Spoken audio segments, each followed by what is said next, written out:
रात की तारीकी हर सौ फैल चुकी है और ये तारीकी, ये खामोशी मुझे अपने अंदर उतरती हुई महसूस हो रही थी। मैं अपना हसीन चेहरा बल्कि सारे फसाद की जड़ को छुपाकर बस में बैठी हुई हूँ।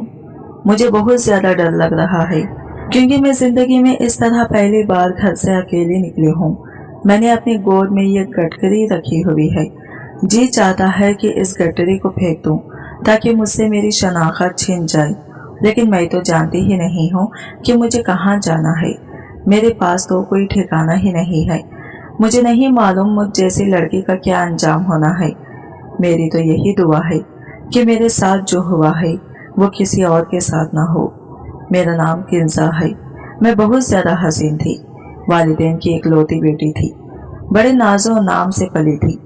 गो कि मेरा ताल्लुक एक मुतवासित घराने से था, जहाँ पर 2 वक्त की रोटी पूरी करने के लिए भी दिन रात मेहनत करना पड़ती है। अब्बू बहुत मोहब्बत करते थे, यहाँ तक कि अपना पेट काट कर मेरे लिए हर वो चीज लेकर आते थे जिसकी मैं ख्वाहिश किया करती थी। मेरी नजर में तो मेरा बाप फरिश्ता सिफत इंसान था, मगर ना जाने क्यों मेरी माँ मेरे बाप को हर वक्त बुरा भला क्यों कहती रहती थी। अब्बू के नए नक्श भी प्यारे थे, बोलने चालने का अंदाज भी बहुत अच्छा था। इनमें सिर्फ एक खामी थी और वो ये थी कि अब्बू गरीब थे।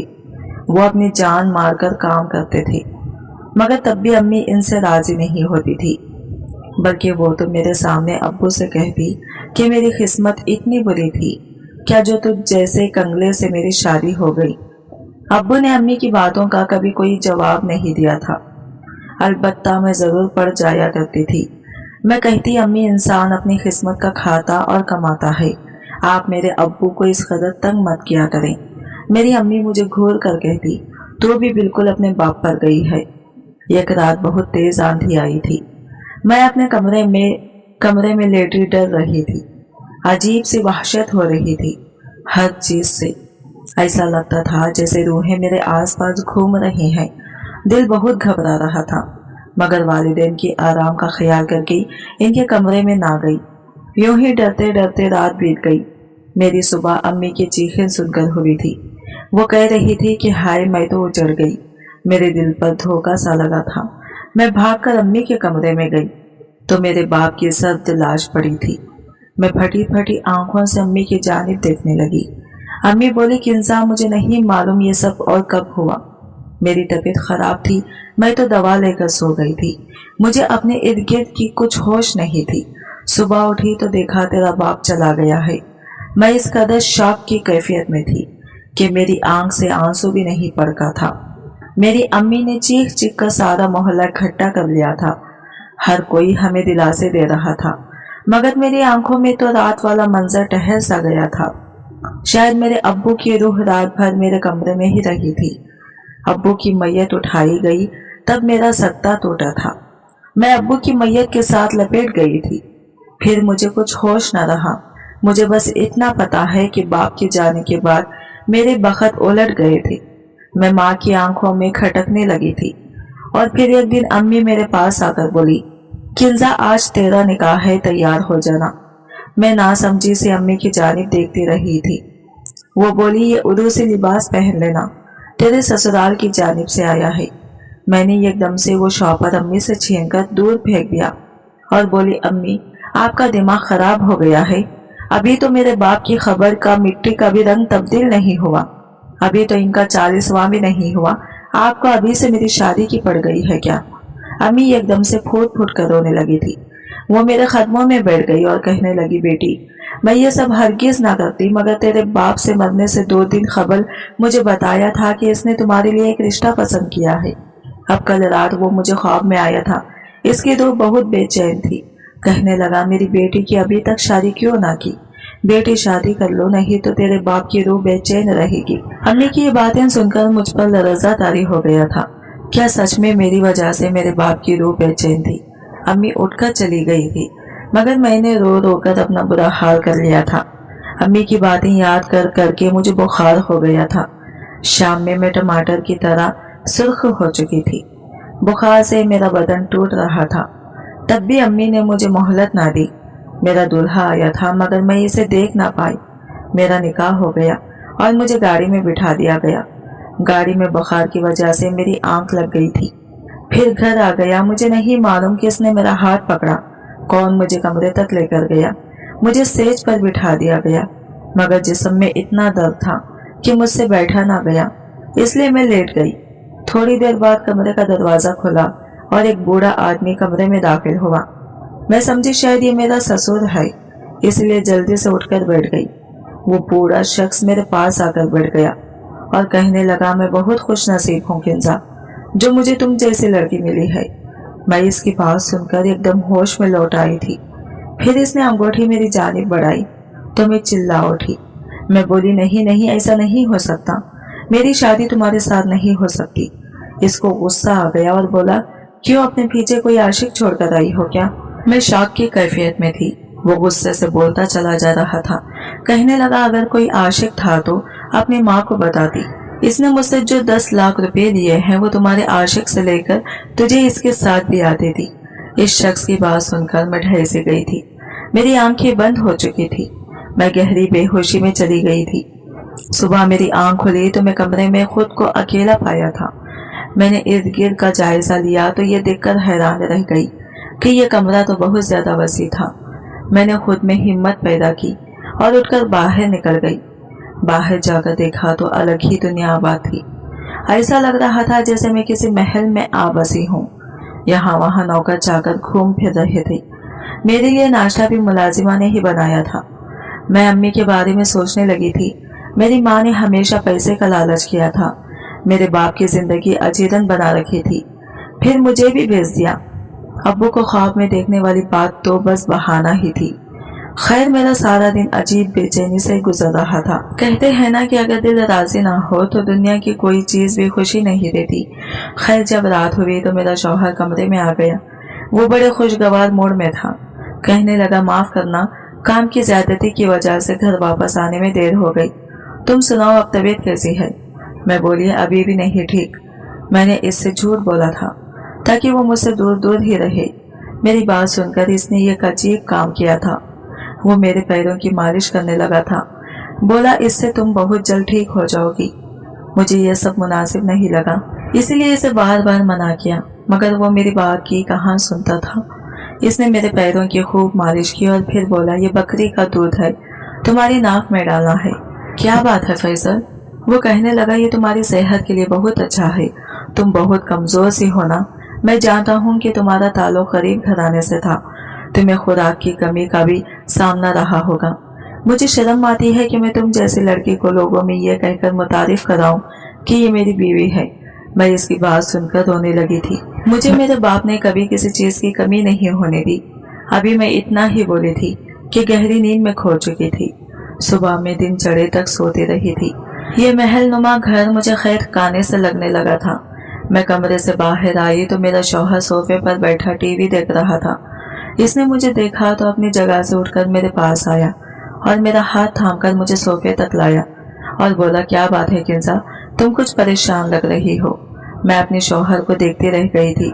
शादी की रात जब मैंने अपने शौहर को पहली बार देखा था तो मुझे इससे बेइंतहा नफरत महसूस हुई थी और आज इसके इस अमल से मुझे अपने दिल से इसके लिए नफरत निकलती हुई नजर आई थी।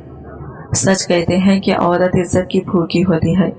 मैं बोली, सैफ, घर में घुटन महसूस होती है, दिल घबराता है। वो बोला, तो क्या हुआ, पास पड़ोस में जाओ, लोगों से मिलो, इनसे बातें करो, दिल बहल जाएगा। मुझे फैसल की यह बात भी अच्छी लगी थी कि इसने मुझे कैद करके नहीं रखा था। मैं घर से बाहर निकल गई थी।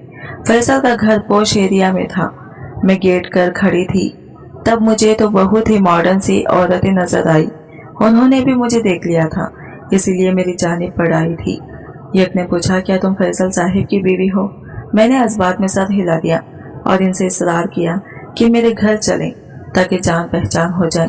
वो बोले, हम तो पीर साहब के पास जा रहे हैं, तुमने चलना है तो हमारे साथ आ जाओ। इन औरतों की बात सुनकर मैं बड़ी हैरान हुई थी। मैं बोली, क्या आप जैसे पढ़े लिखे लोग भी पैरों फकीरों पर एतबार करते हैं? एक औरत बहुत प्यार से बोली, किंजा, तुम हमारे साथ चलो, फिर खुद ही फैसला कर लेना। मेरे दिल में तजस्सुस पैदा हुआ, इसलिए सब इनके साथ चल पड़े थे। इस पीर साहब का घर हमारे घर से 5 मिनट के फासले पर था। हम तीनों वहां गए तो पीर बहुत खुश हुआ था। मैं इसकी तरफ देखकर बहुत हैरान हुई थी, क्योंकि मैंने कभी ख्याल में भी नहीं सोचा था कि ऐसा भी पीर होते हैं। वो बहुत ही मजहब किस्म का इंसान लग रहा था। इसने हमें बैठने को कहा था। हम बैठ गए। इससे पहले कि वो औरतें मेरा तारुफ करवाती, पीर साहब बोले, इस लड़के का नाम किंजा है। 3 हफ्ते खबर ही इसके वालिद का इंतकाल हुआ है। इसकी वालिदा ने इससे पूछे बिना ही इसकी शादी फैसल साहब से करवा दी है। ये फैसल साहब को पसंद नहीं करती थी, मगर अब इनके बारे में अच्छे ख्यालात रखने लगी है। बस इतना काफी है या और कुछ भी बताऊं? मैं तो पीर साहिब की बात सुनकर ही दंग रह गई थी। मैंने कभी ख्वाब में भी नहीं सोचा था कि कोई यूं मेरा चेहरा देखकर मेरे बारे में सब कुछ जान जाएगा। पीर साहिब ने मुझे दुआ दी। इन औरतों ने अपने मसाइल इनके सामने रखे। फिर मैं घर वापस आ गई। घर वापस आकर भी मेरा दिमाग पीर साहिब में ही अटका हुआ था। वो मुझे पहली नजर में ही बहुत अच्छे लगे थे। मैंने दिल ही दिल में सोचा कि काश फैसल के बजाय मेरी शादी इस पीर साहिब से हो जाती। खैर, मैंने फिर इस ख्याल को झटक दिया था। रात हुई तो मेरे शौहर ने फिर से मेरे पैरों की मालिश की थी। इसके हाथों में इतना सुकून था कि मेरी आंखें नींद से बोझल होने लगी थी। इसके बाद इसने मुझे बकरी का दूध दिया और बोला, नाक पर लगा लो। मैंने अपने शौहर की बात मान ली। फिर थोड़ी ही देर बाद मैं नींद की वादियों में खो चुकी थी। सुबह जब मैं उठी तो मैंने बिस्तर को खाली पाया था। मेरा दिल घबराने लगा था।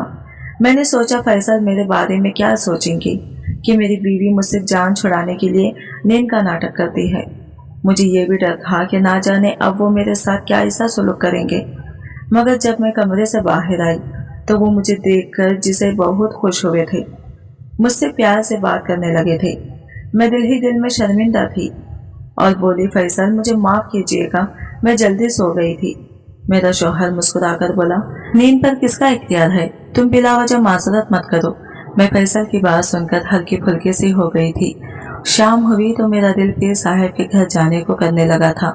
मैं इनसे अपने लिए हिसाब करवाना चाहती थी कि आखिर मेरी जिंदगी कैसे गुजरने वाली है। यूं तो मैं पीरों फकीरों पर यकीन नहीं करती थी, लेकिन यहाँ बात ही कुछ और थी। वो बहुत ही शरीफ किस्म के इंसान थे। आंखें झुकाकर बात करते थे। दूसरे की बात सुनकर इसकी परेशानी का हल निकाल दिया करते थे। गो के इनमें हर वो खूबी मौजूद थी जो किसी भी आला पाए के इंसान में होना चाहिए। आखिरकार मैं खुद को रोक ना पाई और पीर साहब के घर पहुंच गई थी। वो मुझे देखकर बहुत खुश हुए थे। उन्होंने एक नजर डालने के बाद से झुका लिया था। मैंने इनसे अपनी किस्मत का हाल पूछा तो मुस्कुराकर कहने लगे, तकदीर रब की तरफ से है। हाँ, अगर कोई मसला दरपेश है तो बताओ, इसका हल निकाल देते हैं। मैं बोली, पीर साहब मेरा दिल बहुत उदास रहता है, क्या करूं? वो बोले, अल्लाह से लगा लो। अल्लाह तुम्हें अनचाहे लोगों से बचाकर इन लोगों में ले आए जिनको तुम दिल से चाहती हो मगर मानने से डरती हो। मैं हैरान थी कि पीर साहब को बात मेरे दिल की कैसे जान लेते हैं। मैं बोली, पीर साहब कोई वजीफा? वो मुस्कुराकर बोले, हजरत मोहम्मद सल्लल्लाहु अलैहि वसल्लम की आल पर दरूद पढ़ने से बेहतर और क्या हो सकता है। तुम उठते बैठते चलते फिरते दरूद शरीफ पढ़ते रहा करो। मैंने इनका शुक्रिया अदा किया और अपने घर वापस आ गई थी। मैंने पीर साहब की बात पर अमल किया और दरूद पाक का विर्द करने लगी थी। फैसल अब पहले से भी बढ़कर मेरा ख्याल रखने लगे थे, मगर मैंने महसूस किया था कि वो कुछ थके थके से, कुछ परेशान से रहते थे। लेकिन इसके बावजूद भी वो मेरे पैरों की मालिश करने में भूलते थे और ना ही नाक में बकरी का दूध डालना भूलते थे। मैं इनको मना भी करती थी कि आप ऐसा मत किया करें, आप तो खुद कुछ परेशान से लगते हैं, मगर वो मेरी एक ना सुनते। मैं सारी रात सोई रहती मगर मेरे इर्द गिर्द का कुछ होश नहीं होता था। एक दिन फैसल हाफिज गए तो घर वापस नहीं आए, बल्कि इनकी मैयत आ गई थी। मुझे किसी ने बताया कि इन्हें हॉस्पिटल में दिल का दौरा पड़ा था, इसी सबब इंतकाल कर गए हैं। मुझ पर तो गम का पहाड़ टूट पड़ा था। मेरा शौहर ही तो भरी दुनिया में मेरा सहारा था, अब वो भी मुझसे छीन गया था तो मैं कहाँ जाती। मैंने रो रो कर अपना बुरा हाल कर लिया था। खैर, जाने वाले तो चले जाते हैं। फैसल के इंतकाल के 7वें दिन पीर साहब मेरे घर आए थे। वो मेरे शौहर की ताज़ियत करने आए थे। इनका यूं चलकर मेरे घर आना बड़े अजीज का बात थी। वो बोले कि इंसान, मैंने कहा था ना कि दरूद शरीफ की बरकत से अनचाहे लोग तुम्हारी जिंदगी से चले जाएंगे। लो, तुम्हारा शौहर चला गया अब तुम्हारी जिंदगी में तुम्हें चाहने वाले लोग आएंगे, इनके लिए खुद को तैयार कर लो। मैं पीर साहिब की बात समझ में पाई थी, बल्कि मुझे तो इनकी बात सरे से अच्छी नहीं लगी थी। खैर वो चले गए तो मैं अपने घर में इद्दत पूरी करने लगी थी। अब मुझे रात रात भर नींद नहीं आती थी। शायद मैं अब पीरों की मालिश की आदी हो चुकी थी, इसलिए मैंने अपनी काम वाली से कह दिया था कि तुम मेरे पैरों की मालिश कर दिया करो। वो मान गई, मगर इसकी मालिश से भी मुझे नींद नहीं आती थी। मैं समझ गई कि मेरे शौहर के पास खास किस्म का तेल था, जिसकी वजह से मुझे नींद आ जाया करती थी। मैंने इनके हाथ में अक्सर वो तेल देखा था, इसलिए मैं वो ढूंढने लगी थी, मगर ना जाने वो अपना खास तेल कहाँ रखते थे। घर का कोना कोना छान मारने के बाद भी मुझे वो तेल नहीं मिला था। अब मैं बेख्वाबी का शिकार रहा करती थी। यूं ही दिन गुजरते गए और मेरी इद्दत भी पूरी होती गई। एक दिन पीर साहब मेरे घर आए थे। वो कहने लगे, किंजा अभी तुम कम उम्र हो, सारी जिंदगी अपने शौहर की याद गले से लगाकर नहीं रह सकती। फिर तुम जानती हो कि आजकल के हालात कैसे हैं। एक बेवा औरत अपने घर की चार दीवारी में भी महफूज नहीं है। तुम्हें कभी ना कभी शादी लाजमी करना पड़ेगी, क्योंकि तन्हा औरत पर तो लोग चील कौवों की तरह टूट पड़ते हैं। मैं चाहता हूँ कि तुम मुझसे शादी कर लो। मैं पीर साहब की बात सुनकर दंग रह गई थी। मैंने तो कभी ख्वाब में भी नहीं सोचा था कि मेरी ख्वाहिश इस तरह पूरी हो सकेगी। मुझे बीच में पीर साहब मिल जाएंगे। मैं इनकी ऑफर सुनकर खुश तो बहुत हुई थी, मगर बोले, पीर साहब मुझ बेवा से शादी क्यों करना चाहते हैं? वो मुस्कुराकर बोले, ताकि तुम्हें जिंदगी की तमाम खुशियां दे सकूं। मैं उठकर अपने घर आ गई थी। मैं बेहतर ज्यादा खुश थी। समझ में नहीं आ रहा था कि मैं हाँ कैसे कह दूं। बहुत सोच विचार के बाद मैंने अपनी मुलाजिमा के हाथ पे पैगाम भिजवा दिया था कि मैं इस शादी के लिए रजामंद हूँ। पीर साहब ने भी पैगाम भिजवा दिया था कि मैं कल निकाह के लिए मौलवी साहब को ले आऊंगा। मैं बेइंतहा खुश हुई थी। मैं बाजार से जाकर कुछ जरूरत की चीजें और एक नया उर्दूसी लिबास खरीद लिया था। मैं जब घर वापस आई तो मेरी मुलाजिमा मुझे बहुत खुश दिखाई दी थी।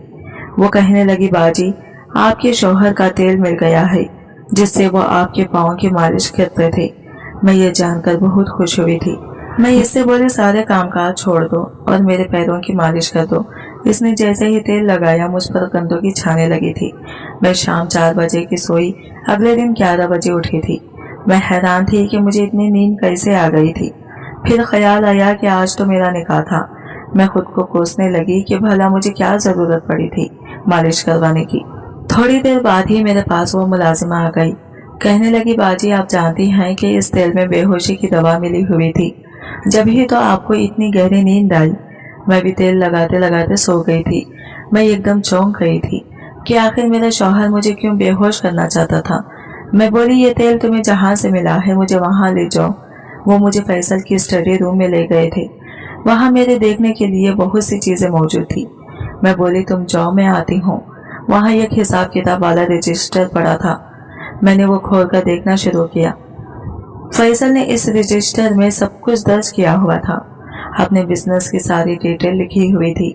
आगे ये कागज पर लिखा हुआ था कि मेरे पास इतनी दौलत तो मौजूद है, मगर कोई वारिस नहीं है, इसलिए मैंने ये कम उम्र लड़की से शादी की ताकि मेरा वारिस पैदा हो जाए। मैं शादी की तकरीब में अपने साथ पीर साहब को भी लेकर गया था। उन्होंने मुझे घर आकर बताया कि किंजा से कहीं वारिस नहीं मिलेगा। मैं बहुत घबरा गया था, लेकिन उन्होंने फिर दम किया हुआ तेल और बकरी का दूध दिया। उन्होंने कहा कि हर दिन तुमने ये अमल करना है, फिर तुम्हारी बीवी हमल के लिए तैयार हो जाएगी। पीर साहब ने मुझे भी एक बॉटल रुख संदुल दिया है। मैंने अपनी बीवी के तेल में नींद की स्प्रे शामिल कर दी है। वो इसे सूंघते ही सो जाती है। यूं मैं इसके सवाल और जवाब से बच जाता हूँ। अरक संदोल पीने से मुझे भी नींद आ जाती है। मैं ये सब पढ़कर बहुत हैरान थी। मेरा दिल घबराने लगा था। इधर ही अरक संदोल की बोतल भी पड़ी थी। मैंने सोचा कि इसको लेबोरेटरी में चेक करवाती हूँ।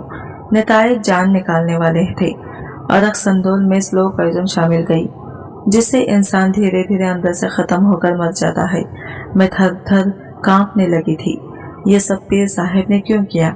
मैं राज जानना चाहती थी, इसलिए मैं इनके घर की जानिब चल पड़ी थी। मैंने जैसे ही इनके घर कदम रखा, इनकी आवाज मेरे कानों में पड़ी थी। वो ना जाने किससे बात कर रहे थे। कहने लगे, आज मैं अपनी मोहब्बत को हासिल करने जा रहा हूँ। क्या फैसल बूढ़ा हर हसीन औरत का हकदार है। नहीं ना, वो मुझे अपने साथ शादी पर लेकर गया था। मुझे पहली नजर में ही इसकी बीवी से मोहब्बत हो गई थी, इसलिए मैंने फैसल से कह दिया कि 40 रोज से पहले अपनी बीवी के पास मत जाना, और तेल और बकरी का दूध थमा दिया खुद इसको रास्ते से हटाने के लिए। मैंने इसको शरबत में जहर मिलाकर दे दिया। किसी को मुझ पर शक भी नहीं हुआ। क्यों ना इन लोगों की आंखों में मैं धूल झोंक चुका हूँ। ये नहीं जानते कि मैं कितना बड़ा मुजरिम हूँ। मैं तो पुलिस से बचने की खातिर यहाँ पर भेस बदल कर बैठा हूँ। खैर, आज किंजा मेरी हो जाए। मैं इसकी बातें सुनकर खौफजदा हो चुकी थी। मैं उल्टे कदमों पे ही घर वापस आ गई थी। मैंने गार्ड से कह दिया था कि अगर कोई घर में दाखिल होने की कोशिश करे तो मत आने देना। फिर मैंने देखा कि पीर आया, लेकिन गार्ड ने इसे दाखिल नहीं होने दिया था। जैसे ही रात हुई, मैं घर के पिछले दरवाजे से निकल गई थी। मैं बस स्टेशन तक बड़ी मुश्किल से पहुंची थी। रात की तारीकी हर सो फैल चुकी है, और ये तारीकी, ये खामोशी मुझे अपने अंदर उतरती हुई महसूस हो रही थी। मैं अपना हसीन चेहरा बल्कि सारे फसाद की जड़ को छुपाकर बस में बैठी हुई हूँ। मुझे बहुत ज्यादा डर लग रहा है, क्योंकि मैं जिंदगी में इस तरह पहली बार घर से अकेली निकली हूँ। मैंने अपनी गोद में ये गटकरी रखी हुई है। जी चाहता है कि इस गटकरी को फेंक दूं, ताकि मुझसे मेरी शनाख्त छिन जाए, लेकिन मैं तो जानती ही नहीं हूँ कि मुझे कहाँ जाना है। मेरे पास तो कोई ठिकाना ही नहीं है। मुझे नहीं मालूम मुझ जैसी लड़की का क्या अंजाम होना था। मेरी तो यही दुआ है कि मेरे साथ जो हुआ है वो किसी और के साथ ना हो। मुझे ये भी मालूम पड़ चुका था कि मेरे शौहर ने अपनी सारी जायदाद मुख्तलिफ यतीम खानों में तकसीम कर दी थी। इसने मेरे लिए फूटी कौड़ी भी नहीं छोड़ी थी। बहुत सोच विचार के बाद मेरे ज़हन में दारुल अमान का ख्याल आया था। मैं वहां जाकर आबाद होगी थी। माँ के पास वापस नहीं जा सकती थी, क्योंकि मुझे इस पर यकीन नहीं रहा था वो मुझे फिर किसी शख्स के हाथों फरोख्त कर सकती थी। दारुल अमान आकर मैंने पीर के खिलाफ मुकदमा दर्ज करवा दिया था। पुलिस इसे पकड़कर ले गई थी। अब मैंने अपने लिए जीना सीखना है। मैंने अपनी अधूरी तालीम फिर से शुरू की थी। साथ साथ कॉल सेंटर पर जॉब भी शुरू कर दी। मुझे यकीन है कि एक दिन ऐसा आएगा कि मैं मुकम्मल तौर पर अपने पैरों पर खड़ी हो जाऊंगी। आज की वीडियो कहानी आपको कैसे लगी कमेंट करके जरूर बताएगा, और वीडियो अच्छी लगी है तो लाइक शेयर जरूर कीजिएगा। हमारे चैनल को सब्सक्राइब करें फ्रेंड्स। मिलते हैं अगले न्यू वीडियो के साथ। तब तक के लिए बाय बाय, टेक केयर, अल्लाह हाफिज।